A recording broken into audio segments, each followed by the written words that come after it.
Online reputation management, how to remove bad content or harmful content that's on the internet. I don't want it being displayed to anyone. What's the best way that we can get that removed? The best time to start the actual positive stuff is right now. Online reputation management. Today I'm joined with Kasra, and today's topic is how to remove bad content or harmful content that's on the internet. Yeah, so this is a commonly asked question that we get constantly of like, I've got this piece of content, I don't want it being displayed to anyone. What's the best way that we can get that removed? So there's a couple rules of thumb that you should always be following. One of which is, have you tried to reach out to the person that's actually published that article?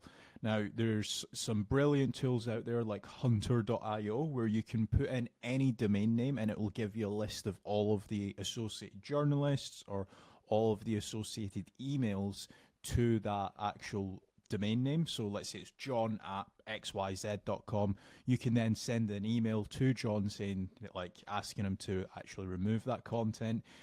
Within that email, I would always recommend putting in stuff like, hey, this is going to stop me from getting jobs, for example, how it's actually affecting your life, because then in some cases, or we've got a much higher success rate of getting content removed from that.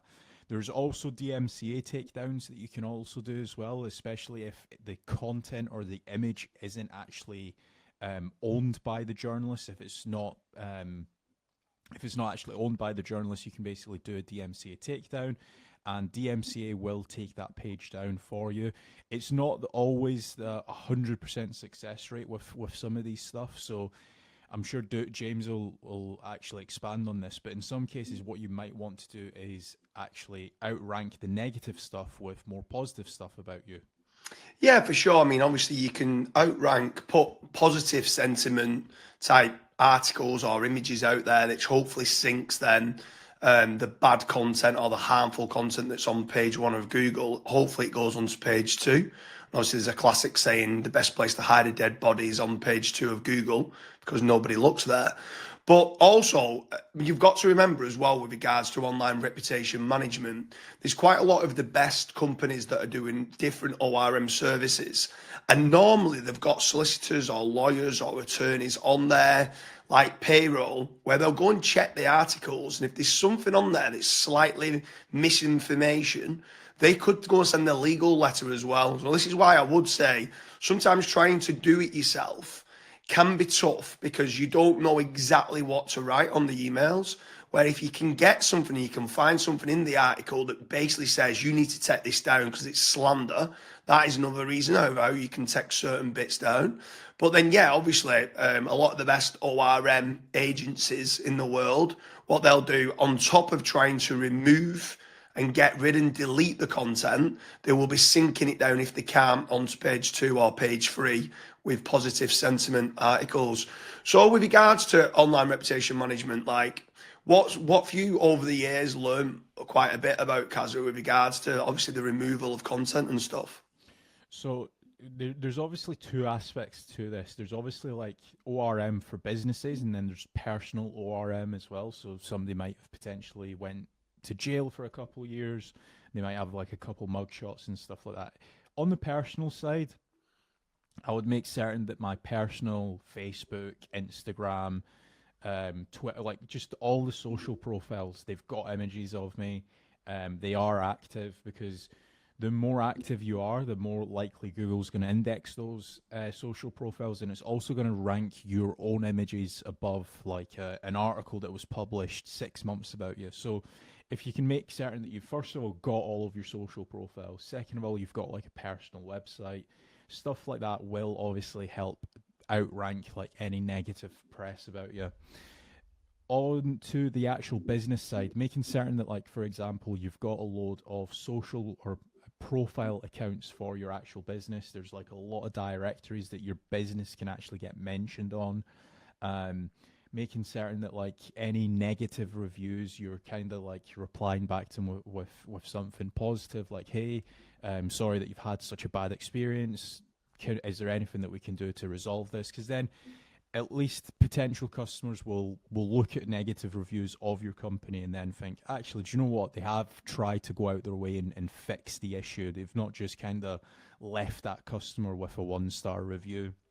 Yeah, for sure. I mean, on that then, when you're looking at let's say online reputation management for businesses, right? Or like you said, online reputation management for individuals. Do you think that all businesses or entrepreneurs or business owners should take a proactive approach to ORM and be doing it now prior to any bad publicity that might be out there? Or obviously we see a lot of people being reactive, but do you think that people should be doing proactive online reputation management? Yeah, definitely. Like the more positive, like let's say for example, in 2 years' time, there's some negative press about me. Maybe I try and run for UK Prime Minister, right? The best time to start the actual positive stuff is right now, because you're almost kind of building a moat around your name. It's going to become a lot harder for somebody to come along and just upload a couple bad negative things about you. A lot of entrepreneurs that we deal with, they are active within the actual business, but they're not actually active on their social profiles. So they might have like 1 or 2 articles that mention their name, that might be like on the About Us page of their company, and they might have like a Facebook account or a LinkedIn or something, but they've not got anything else mentioning them. So if you can get like, I don't know, 15, 20, 100 articles mentioning your name, maybe some awards you've won, maybe some achievements you've done, it's then going to become a lot harder for somebody to come and sabotage your name or your brand.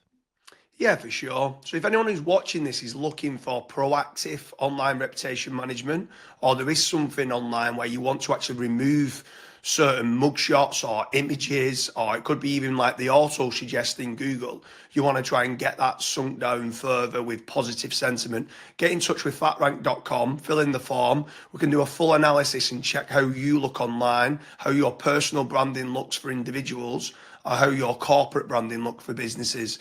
We do a lot of different online reputation management services, so make sure you get in touch today.